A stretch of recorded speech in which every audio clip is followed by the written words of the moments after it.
Hello again, I'm David Lewis, and I want to welcome all of you to the Sales Tip of the Week.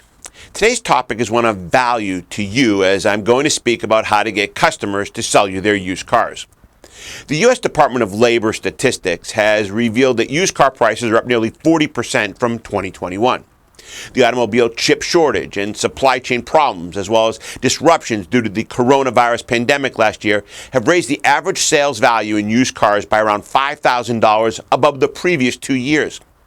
Paying full sticker for a new car is not off the table today, with limited inventories being the story for most dealerships. And for new car buyers who have a trade-in to bring to the deal, this can be an easy trade-off if they are really in need of a new car.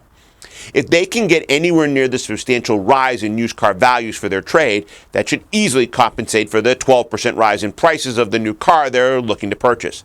The easiest way to get the customer to want to sell you their car is to let them actually sell you their car. And I mean this in the physical sense. So here's my tip of the week. And this tip is going to need some cooperation with your used car manager or whoever appraises the trade. And the tip is this.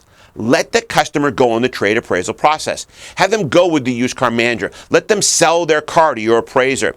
By getting the customer involved, you become unique and inspiring. You are catching the customer off guard and in a good way. This creates an environment that is clearly customer friendly. Always remember, the car is a value, and that value very rarely changes, whether the customer is involved in the process or not.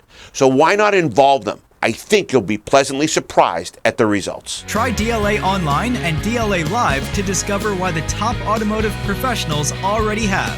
For more information, visit our website at www.davidlewis.com or call us at 321-435-6000.